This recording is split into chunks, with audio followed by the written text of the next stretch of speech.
નમસ્કાર મિત્રો, સ્વાગત છે અમારી યુટ્યુબ ચેનલ ઓલેજ હેપીમાં.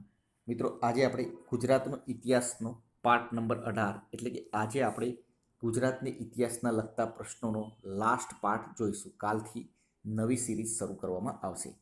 અને હા મિત્રો, આજે 18 પાર્ટમાં ટોટલ પાર્ટમાં જે બી પ્રશ્નો આપણે જોયા છે, અલગ અલગ ગુજરાત ગવર્મેન્ટની અલગ અલગ પરીક્ષાઓમાં પૂછાયેલા પ્રશ્નો જોયા છે. ડિસ્ક્રિપ્શનમાં તેની લિંક આપેલી છે. તમામ વિડીયો જોવા હોય તો પ્લેલિસ્ટની લિંક પણ આપેલી છે. અને આ વિડીયોની અને આ પ્રશ્નોની પીડીએફ જો તમે લેવા માગતા હોય તો ડિસ્ક્રિપ્શનમાં ટેલિગ્રામ ચેનલની પણ લિંક આપેલી છે. ટેલિગ્રામ ચેનલ ઉપર જોડાઈ જજો.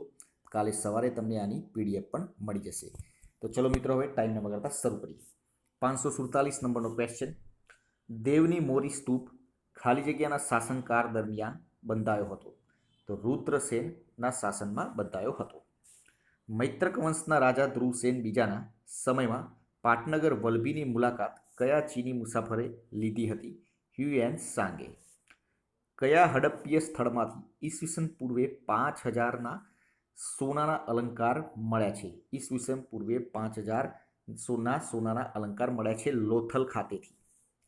વડોદરા રિયાસત દ્વારા કયા વર્ષમાં ફરજિયાત પ્રાથમિક શિક્ષણની જોગવાઈ લાગુ કરવામાં આવેલ હતી? તો 1906માં. દેલવાડાના દેરાઓ કોણે બંધાવ્યા હતા? વસ્તુવાળ તેજપાલે.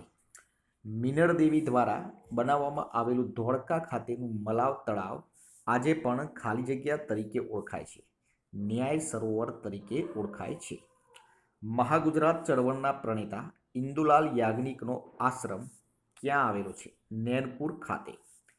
મૈત્રક કાળમાં વલભીપુરની જાહોજલાલી હતી. ઈસવીસન 788માં સિંઘના હાકેમ હિસાબે વલભીપુર પર હુમલો કર્યો, નગરને લૂંટ્યું, નિર્દોષ પ્રજાની કતલ કરી અને વલભી રાજા મરાયો.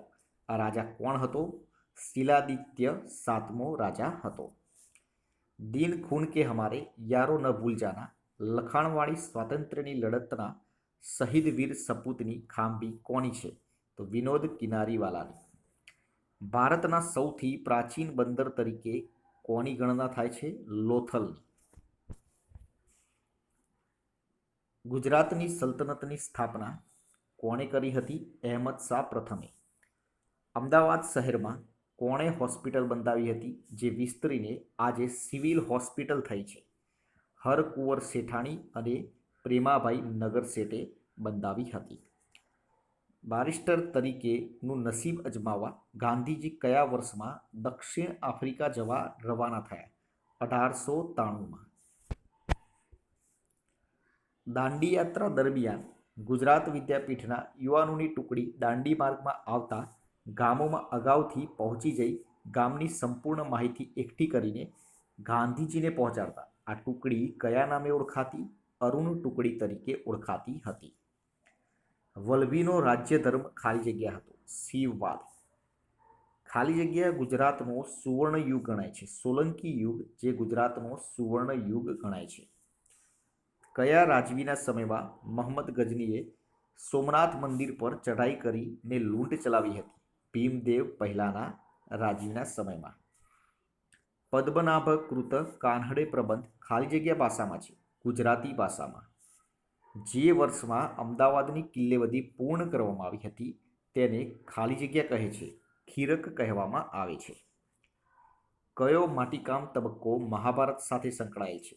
ઉત્તરીય કાળી પોલીસના વાસણો. મીઠાના ભારે કરવેરાના કાયદા સામે ગાંધીજીએ આદરેલી દાંડી કૂચ કયા દિવસે દાંડી પહોંચી? 5 એપ્રિલના રોજ. અને શરૂઆત થઈ હતી 1930ના 12 માર્ચના રોજ. ગાંધીજી અભ્યાસ માટે સૌપ્રથમ વખત વિલાયત જવા ક્યારે રવાના થયા? 1888માં. ગુજરાત વિદ્યાપીઠની સ્થાપના કઈ ચળવળ દરમિયાન થઈ હતી? અસહકાર આંદોલન વખતે. સ્વાતંત્ર્ય સંગ્રામ સમયે થયેલ ખેડાની લડતનો ઇતિહાસ કોના દ્વારા લખવામાં આવેલ હતો? શંકરલાલ પરીખના દ્વારા લખવામાં આવેલ હતો. ગાંધીજીએ ખોરાક અંગેના તેમના પ્રયોગો અને તેના વિશેના વિચારો અંગે દક્ષિણ આફ્રિકામાં પુસ્તક પ્રકાશિત કર્યું હતું. આ પુસ્તકનું નામ જણાવો. આરોગ્ય વિશે સામાન્ય જ્ઞાન. સૌરાષ્ટ્રમાં વોકર સમાધાનની એક મહત્વની કલમ કઈ હતી? તો સ્ત્રી બાળ હત્યાની પ્રથા પર પ્રતિબંધ, એટલે કે દૂધ પીતી બાળ હત્યા પર પ્રતિબંધ. ગુજરાતના પ્રાચીન ઇતિહાસનું સંશોધન કરનાર વિદ્વાનોમાં કયું નામ સૌથી જાણીતું છે? ડૉક્ટર હસમુખ સાકળિયા. સુલતાન અહેમદ શાહે ગુજરાતમાં વાટાની પ્રથા દાખલ કરી તે કઈ બાબતને સ્પર્શતી હતી? જમીન સાથે સંકળાયેલી હતી. ગુજરાત પર અલાઉદ્દીન ખલજીના આક્રમણ સમયે કોનું શાસન હતું? કર્ણદેવ વાઘેલાનું. પ્રાચીન સમયમાં ભરૂચ શહેરનો ઉલ્લેખ કયા નામથી થતો?